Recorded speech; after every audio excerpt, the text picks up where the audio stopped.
The storm swallowed sound. Arrows snapped mid-flight, fletching torn by wind. Fire went up in nervous tongues and vanished in a breath. The bells at Winterfell's gate had long since frozen to silence. Men and women fought like shadows inside a whirling wall of snow that did not fall so much as press down, as if the sky itself had chosen to land and crush the living. Jon Snow pushed into it with his head lowered, breath burning his throat, lone claw numb in his hand. He could not feel the hilt through his gloves anymore. He could not feel his fingers at all. He could only see the blue fire of the dead there, rising and falling, and the dead themselves, patient as tide, climbing the same broken stones again and again as if they took comfort in repetition. Somewhere Arya was a flicker. Somewhere Bran waited, brittle and calm. Somewhere Sansa held the godswood together with grit and prayer. And above, a roar that once meant hope circled in the clouded dark dragon, and Rhaegal answering, both dragons blinded by wind and snow, both riders shouting words that froze before they reached any ear. Jon heard nothing but the old voice he could not shake. Stick them with the pointy end. He almost laughed. He kept moving. Through a gap in the storm, the courtyard opened like a wound, and there he was, the Night King, walking without hurry through chaos as if he and the storm had planned all this over wine. Around him the dead labored as ants do, untroubled by noise or pain. The Night King did not glance at them. He did not need to. The world moved to his will. The snow carried his thought. Jon ran. It was not a good charge. His legs were lead, his shoulders heavy from too much lifting, too much killing, too much waiting. Lone Claw rose. Light from a burning cart lit the sword. Jon reached the figure, saw his own reflection in eyes of blue glass, and struck downward. A hand caught him. The cold was not cold. It was a silence that rushed through him and emptied him out. For an instant Jon could not remember his name. He could not remember Winterfell. He could not remember why a man would raise a sword. The hand on his chest was gentle. How long since anyone had touched him with gentleness? He heard 1,000 voices at once, women in kitchens, men at forges, sick children coughing, a lord giving a speech, boots in the mud, a wedding song. And they were all the same voice saying, "Come home." It sounded reasonable. He wanted to be reasonable. He fell to his knees. He expected a blade. None came. Lone Claw slipped away into snow. He looked up, dazed, and saw not only the Night King's empty calm, but a second shape moving toward him through the white. It was a dragon flying low, beating the storm with its wings. It was a woman on its back, hair unpinned by wind, eyes like flint in firelight.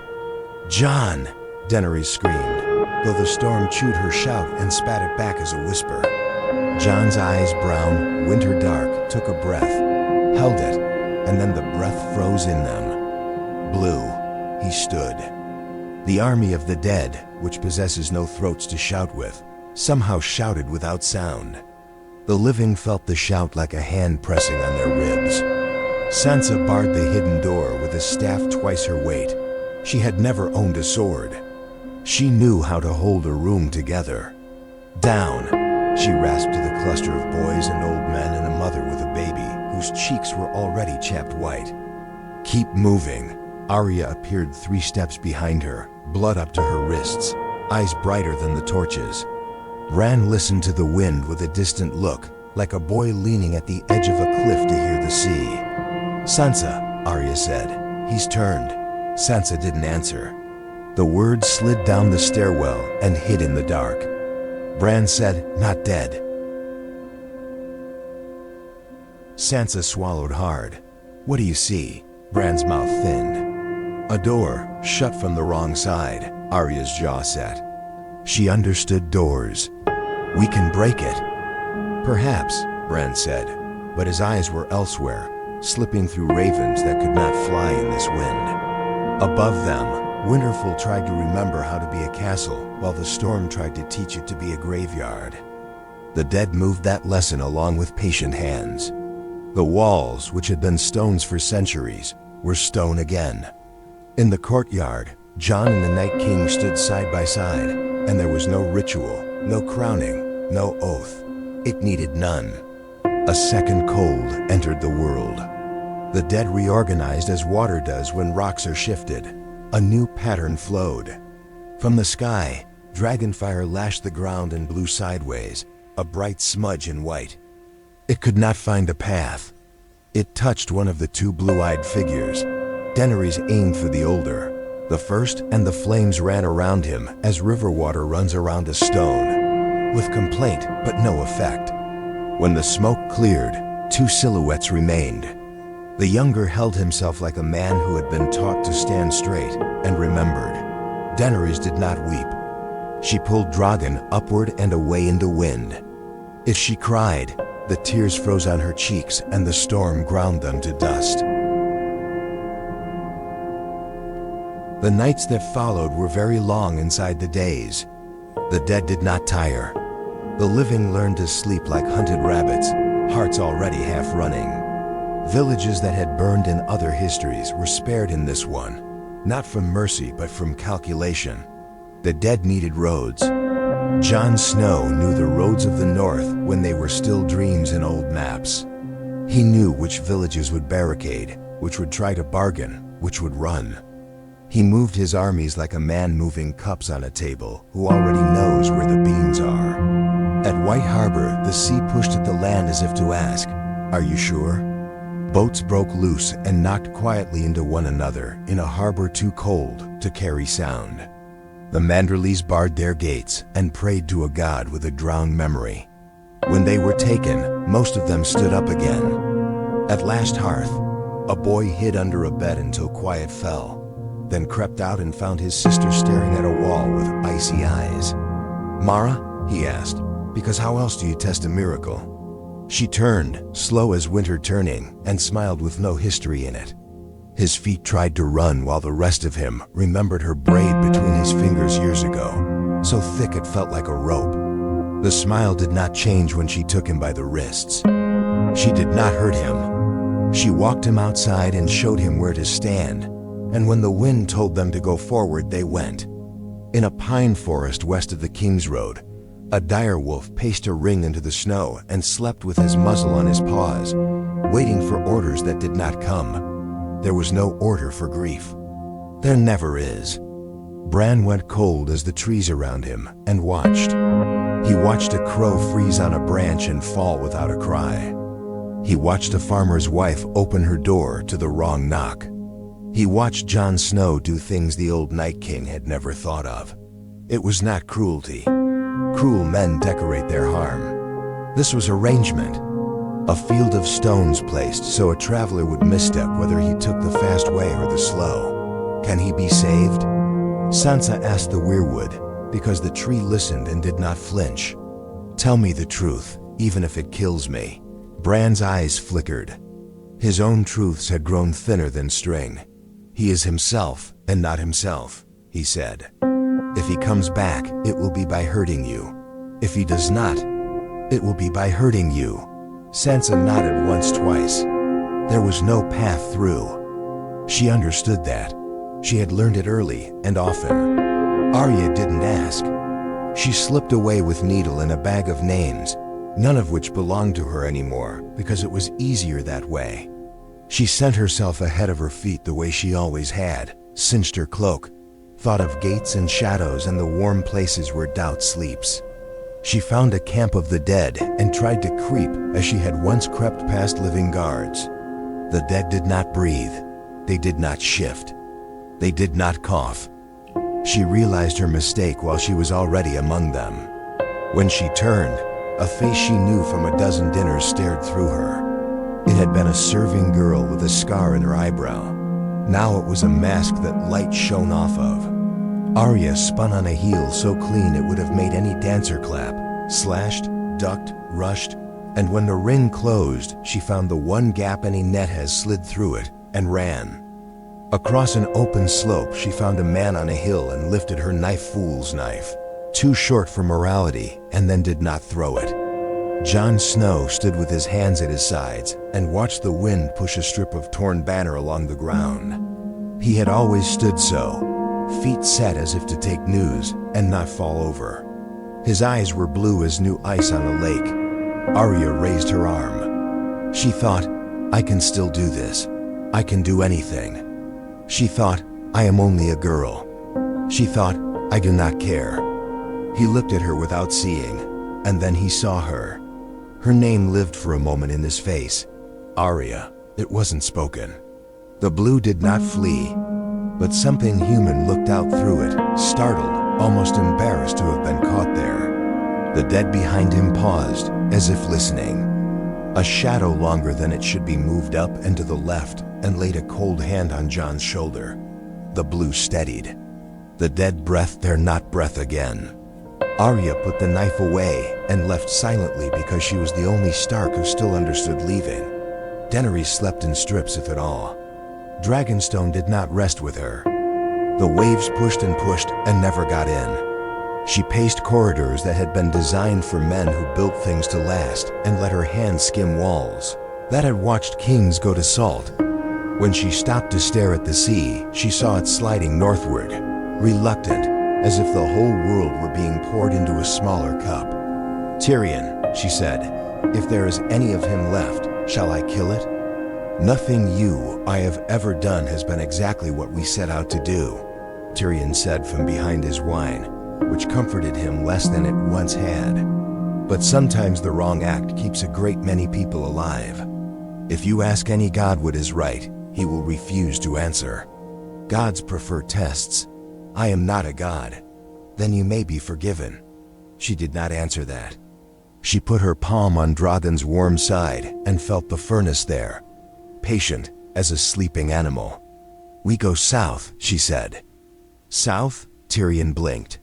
He is north. He will come for the south, she said. We will meet where there are walls big enough to make a difference. Walls, Tyrion muttered. I have seen too many of those fall to keep faith with them. Not walls then, she said. History. King's Landing woke to a sky that forgot where it had put the sun. The air tasted of old pennies. People stood on their steps and blinked up at a whiteness they had seen once, when they were children, and an old man said, yes, it snowed once when I was a boy. And they had laughed and believed him for the day because he told the story well. Now the flakes landed on their tongues and didn't melt.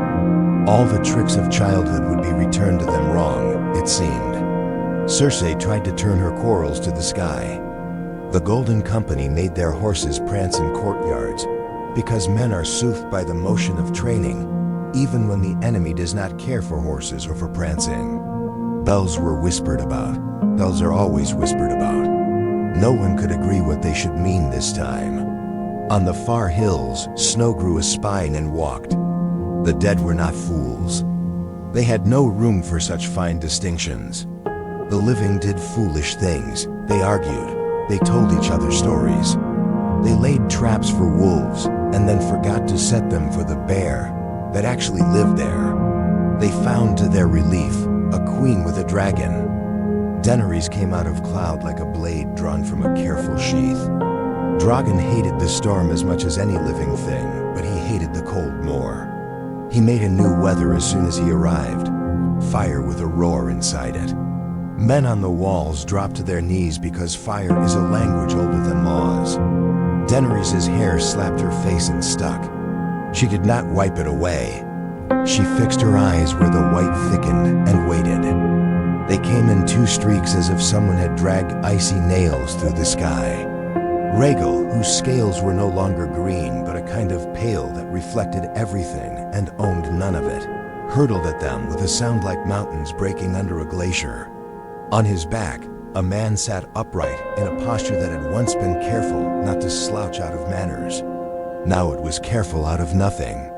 Daenerys pulled Drogon higher. The first pass was ragged, the second cleaner, the third perfectly aligned.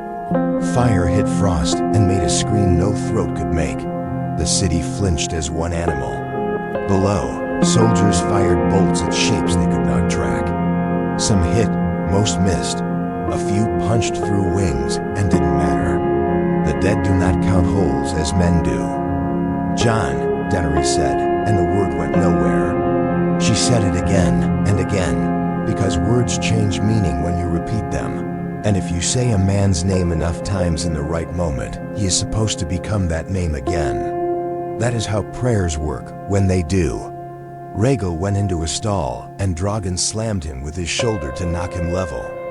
Jon leaned forward and cut the air with his arm, and the air obeyed and hardened and came at Daenerys like knives. Drogon tucked and climbed, and the knives went buzzing under like cold bees. "Jon," she said, softer, and this time it did travel not to his ear but to the thin place in him where he kept old sounds. A hearth, a door opening in wind, ghosts' paws on stone, a girl's laugh in a corridor, a queen saying his name in a tent with the flap clacking. He flinched. The dead behind him shivered like a flag in a gust. For a breath, the blue wavered. Brown moved behind it like ground under a crusting lake. She saw it. She leaned hard, drove Drogon straight at him with her body flat to his neck to give the beast the truth of her intent.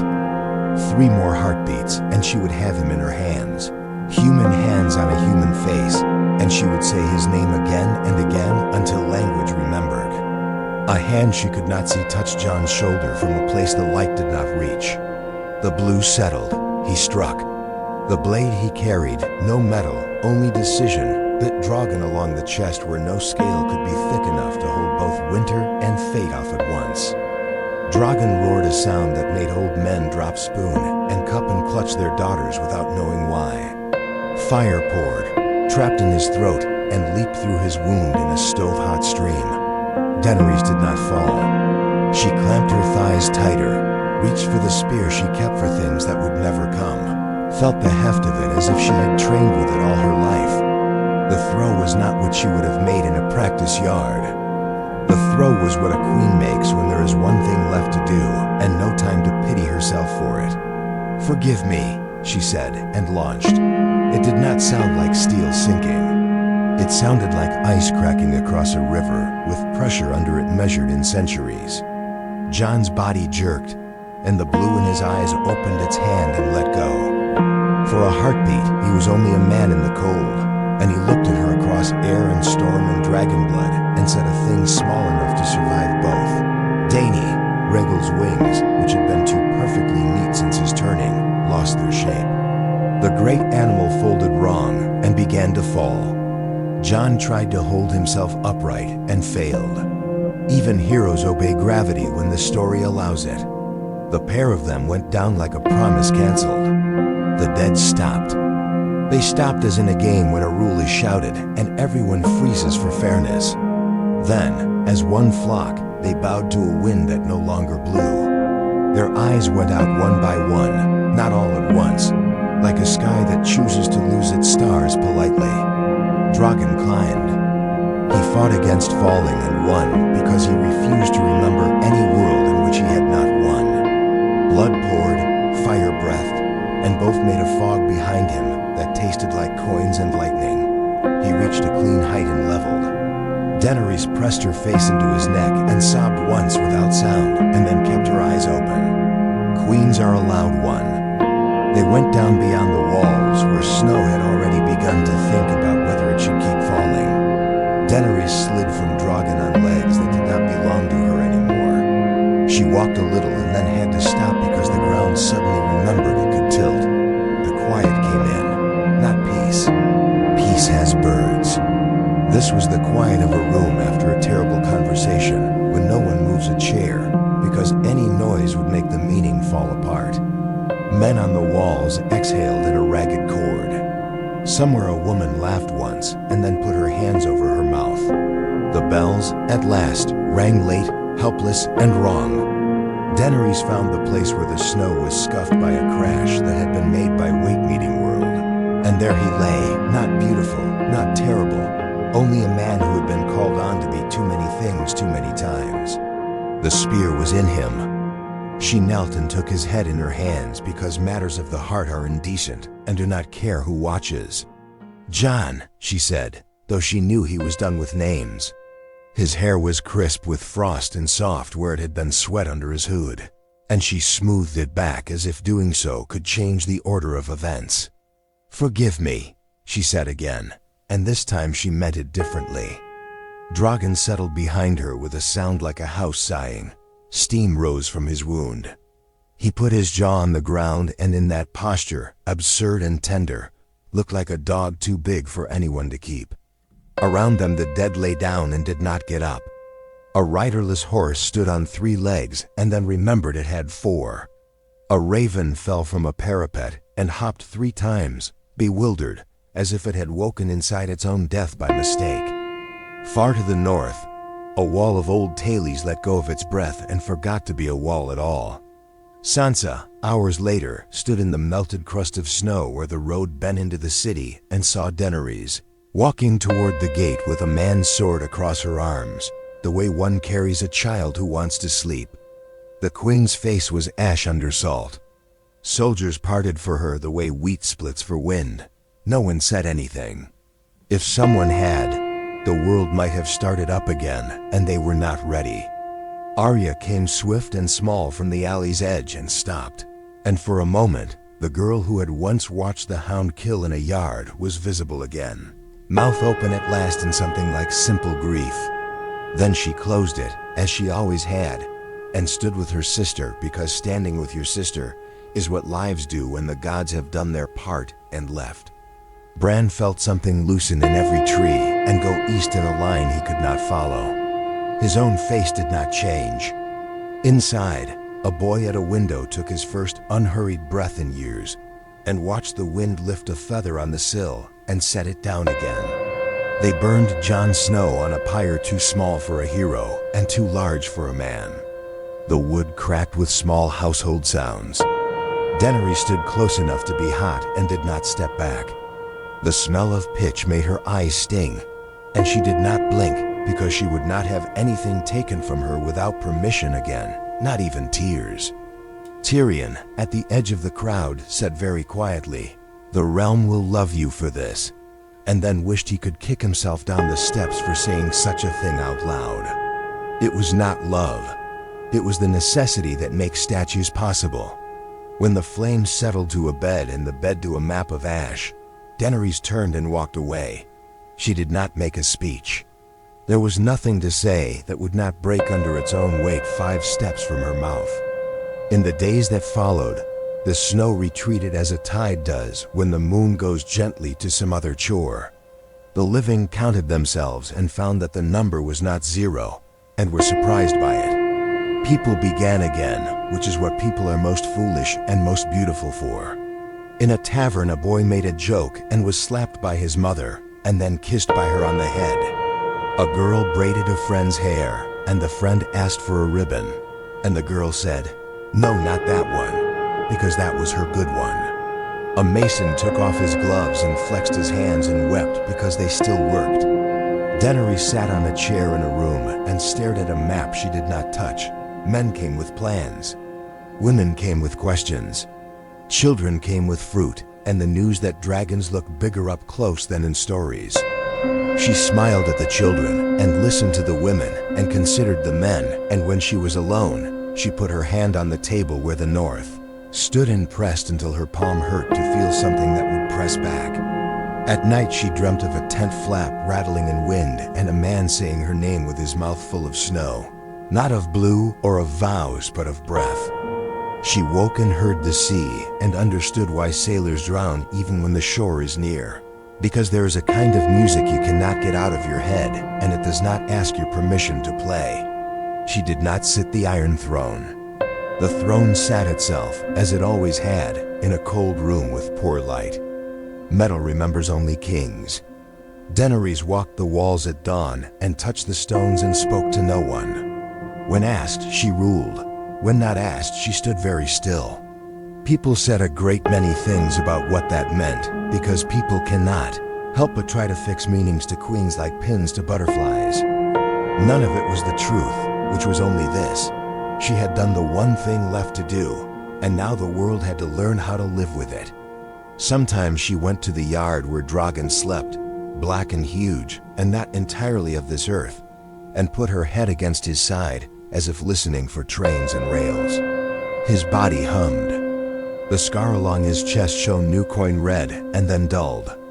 He breathed, and each breath was a bellows, and each bellows reminded her that something in this world still kept its forge hot. Once late, she thought she saw a white shape in the far dark beyond the torches, a wolf big enough to be a wrong story told by a drunk. She lifted her hand. The shape lifted its head and did not come closer. It turned and went north, not in fear, not in anger, only because that is where some things belong. She lowered her hand and said nothing to anyone, because not everything you survive should be told. When it snowed now, it snowed properly. The flakes landed and melted on tongues, and boys laughed at girls who stuck their faces up to catch them, and then did the same thing themselves when no one looked. The city learned to be a city again. The dead stayed down. The living practiced the art of staying up. Daenerys lit a small fire for herself in a narrow hearth, because great fires are for crowds, and she had had enough of crowds. She sat by it with her knees drawn up to warm a part of herself that armor had never reached. She watched the flame and did not speak to it. She let it do its work, which is to move without asking. "The dragon and the wolf," she said, so softly that even the fire did not crack for it, "were never meant to last." The wind at the window said nothing. The sea pulled at the shore like a dog worrying a rope, and then gave up and lay down and breathed. In the north, the trees resumed their patience. In the south, bells waited to be told what they meant. Between them, a queen who had saved the world by breaking her own heart stood and slept and woke and stood again. And if there was mercy anywhere, it existed in small things. The way hot bread makes steam in the cold air. The way a child's winter hat refuses to stay straight. The way a name spoken once, rightly, can warm a woman's hands for a while. Spring came on schedule. It was not a gift. It was a fact. Some mornings, that was enough.